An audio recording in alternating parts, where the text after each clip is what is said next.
Welcome back to Grim Advice with Gretta Myers. You've entered the grimoire! Let's turn the page together.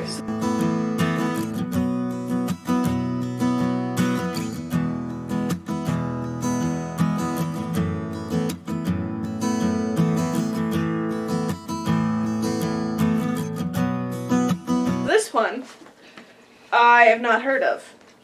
I mean, it's not unsurprising, a lot of these tales. There's 212,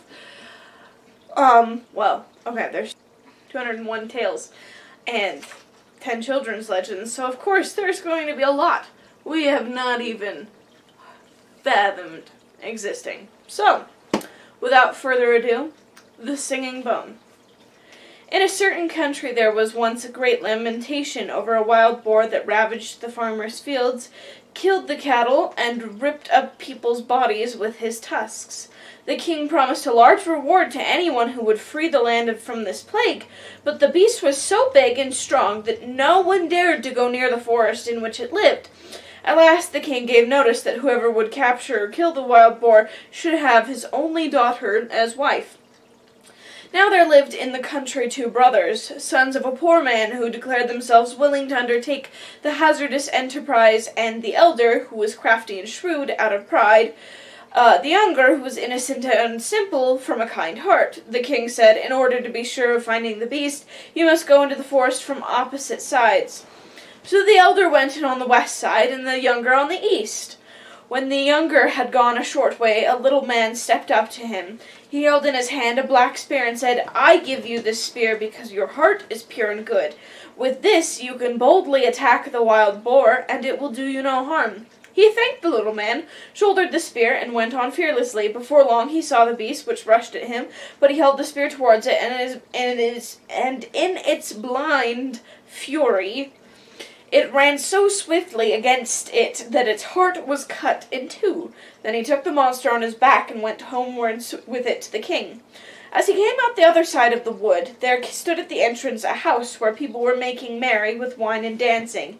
His elder brother had gone in there, thinking that after all the boar would not run away, was going to drink until he felt brave.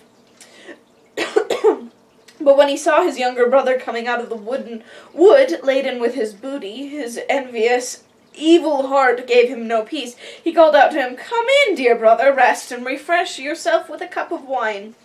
The youth, who suspected no evil, went in and told him about the good little man who had given him the spear with which he had slain the boar. The elder brother kept him there until the evening, and when they went away together, and when in the darkness they came to a bridge over a brook, the elder brother let the other go first. When he was halfway across, he gave him such a blow from behind that he fell down dead. He buried him beneath the bridge, took the boar, carried it to the king, pretended that he had killed it, whereupon he obtained the king's daughter in marriage.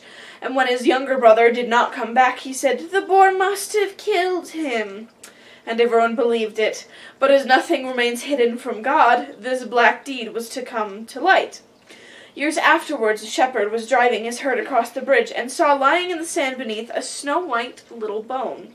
He thought that it would make a good mouthpiece, so he clambered down, picked it up, and cut out of it a mouthpiece for his horn.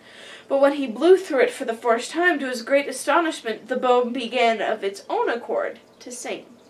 "Ah, friend, you blow upon my bone. Long have I lain beside the water. My brother slew me for the boar, and took for his wife the king's young daughter." That sounded weird. We're gonna go again. "Ah, friend, you blow upon my bone. Long have I lain beside the water. My brother slew me for the boar, and took for his wife the king's young daughter." "What a wonderful horn," said the shepherd. "It sings by itself. I must take it to my lord the king." And when he came with it to the king, the horn again began to sing its little song. The king understood it all, and ordered the ground below the bridge to be dug up, and then the whole skeleton of the murdered man came to light. The wicked brother could not deny the deed, and was sewn up in a sack and drowned. But the bones of the murdered man were laid to rest in a beautiful tomb in the churchyard.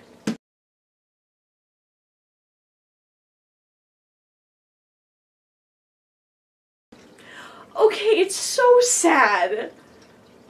It's so sad that the young man, he's got a good heart, And he goes in, and he gets rewarded for that, and he gets to kill the boar. And then someone takes advantage from it, and, like, he dies. Like, I mean, the Grimm brothers had the power of storytelling. They could have brought him back to life through some miraculous means. But I think it's important that they didn't. Because sometimes life is like that. Where you do everything right. And then something bad happens and you just don't get to where you feel is as good of a place. And it sucks. I mean, for the young man, that place was being alive. I don't know. It's rough. I think it's important, and I'm saddened by the tale, but I'm very glad that they didn't just choose to wipe away everything and bring him back to life, if that makes any sense. I think it's important to say that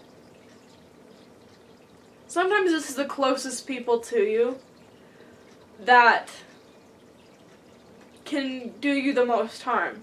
Not necessarily that they betray you or hurt you on purpose, but the fact that you are close to them means they know more about you, means they know what you care about, what you don't like, what really hurts you.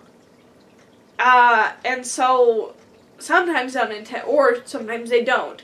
But because you esteem them so highly, if they do something that bugs you or is offensive, it really, really hurts because you care about them that much. And I think that's an important thing to remember. And equally important, that doesn't mean that they're necessarily a bad person. I mean, clearly, sometimes they are people who are doing bad things. I don't believe that they're actually bad people.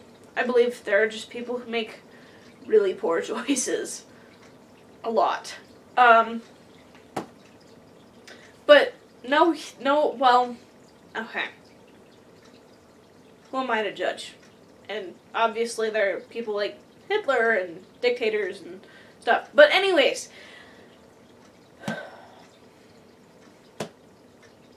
cut this part out. I'm trying to remember where I was. Do you remember what I was talking about? Hitler. Well, before that. No, I don't remember. Back on track. That they, obviously, sometimes the people who are close to you actually might be bad. Other times, though, they might not be, and they might just have made a big mistake. Or done something without even knowing that it was going to hurt you. So I think that's important to remember, that sometimes just because someone we really love hurts us in a way that feels like a betrayal doesn't mean that it necessarily was, if that makes sense. Lastly, I'd like to bring up the fact that the Grimm brothers believed in a God and were Christian. And so then they believed, of course, that there was an afterlife, and that afterlife would bring judgment. So, here's my point. Sometimes in life, the people you really don't like, that really hurt you, they seem to have a perfect life and just get away with everything. And everything's perfect and nothing bad happens to them, which, of course, isn't true. That's literally impossible. But, however, the important thing is that if you believe in an afterlife, like the Grimm brothers did, it's important to recognize that, again, nothing can be hidden from that God, that being. And so, even if they don't get punished or dealt with, or you feel you're wronged in this life, if you believe in that next life, you're going to get things that need to happen are going to happen. That's something the Grimm brothers have made very clear in their stories. And, well, with that, we've reached today's happily ever after. Thanks for joining us, or not so happily ever after. That's up for you to decide. But for me, it was pretty good. Either way, we've reached the end for this episode, and so tune in later, and we can turn a new page together.